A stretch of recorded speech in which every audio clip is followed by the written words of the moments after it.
Hello लोगोफोर दिनै मोनसे गोदान भिडिअआव नोंथांमोनखौ जोबोर बरायनाय थाबाय।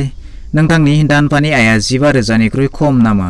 जुदि नोंथांनि इनकामा दानफायाव 15,000निख्रुइ खम अब्ला प्रधानमंत्री श्रम योगी मानधन योजनाया लानानै फैदों जोबोर मोजां खौरां।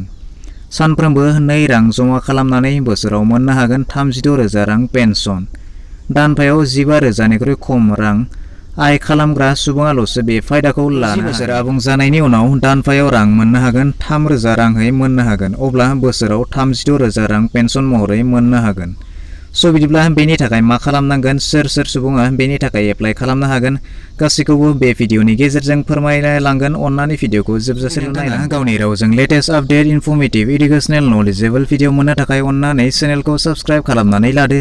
भिडिअखौ लाइक खालामाखैब्ला मोनसे लाइक खालामनानै होदो आरो बे भिडिअखौ नोंथांनि लोगो लेवा बाहागिफोरनो हाजासे शेयार खालामनानै हरदो जाहाथे बयबो बेफोरबायदि फायदाखौ गोरलैनो लानो हायो। साबायखर। प्रधानमंत्री श्रम योगी मानधन योजनानि थाखाय एप्लाइ खालामनो नागिरो अब्ला बिथांनि बैसोआ खमैबो 10 बोसोर आरो 60 बोसोरनि गेजेराव जानो नांगोन। बेनिफ्राय बिथांनि नखरनि दानारि आय अर्थात मान्थलि इनकामा 15,000नि खम जानो नांगोन। बेवहाय रां जमा दोननायनि जि सिमा, बे सिमाया बैसो लानानै बैसो गुबुन जागोन। जेरै जाय बिथाङा रां दोनगोन बिथांनि बैसोआ 29 बोसोर अब्ला बिथांनि दोननांगौ राङा जाहैगोन दानफायाव 100 रां आरो जुदि 40 बोसोरनि सोरबा सुबुङा दोननो नांगोन दानफायाव 200 रां। बेबायदिनो बैसो लायै बैसो दोननांगौ राङा गुबुन जागोन। 60 बोसोर जायागौ माने नोंथाङा बे रांखौ दानफ्रोमबो दोनबाय थानो हागोन। बिथाङा जेसेबां रां जमा दोनो बेबायदिनो नोंथांनि राङा नोंथांनि बेंक एकाउन्टआव जमा जानानै थागोन आरो जेब्ला नोंथाङा 60 बोसोर आबुं जागोन बे रांखौ नोंथाङा पेन्सन महरै मोननो हागोन।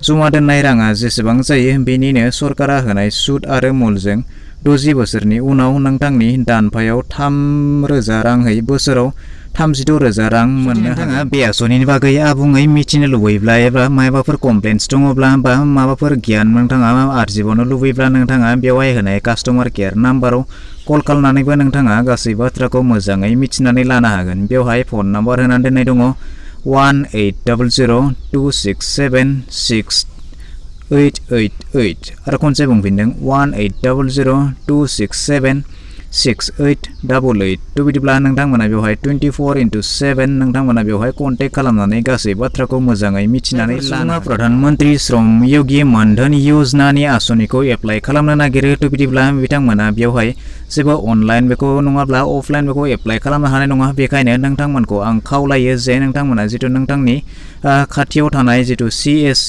कास्टमार सार्भिस सेन्टार दङ नोंथांमोना बेयाव थांनानै बेखौ एप्लाइ खालामनो हागोन। नङाब्ला नोंथांमोना बेनि अनगायै जेबो बेखौ एप्लाइ खालामनो हानायनि राहा लामा जेबो गैया। स' बेखायनो नोंथांमोना जिथु नोंथांनि खाथियाव थानाय सका एबा सेन्टाराव नोंथांमोना थांनानै जिथु CSC कास्टमार सार्भिस सेन्टार दङ नोंथांमोना बेवहाय कन्टेक्ट खालामनानै बेखौ एप्लाइ खालामनानै लानो हागोन। दिनैनि भिडिअ बेखिनियानोसै। आसा खालामो नोंथाङा भिडिअखौ नायनानै गासैखौबो बुजिनो हाबाय जानांगौ। जुदि माबाफोर डाउट थाबावबायब्ला नोंथाङा कमेन्ट सेक्सनाव थांनानै फोरमायहरनो हागोन। भिडिअखौ नायनानै मोजां मोनबायब्ला मोनसे लाइक खालामदो, गाज्रि मोनबायब्ला डिसलाइक खालामदो। जुदि चेनेलाव गोदानै नायगासिनो दंब्ला अन्नानै चेनेलखौ साबस्क्राइब खालामनानै लानोबो दा बावगारदो।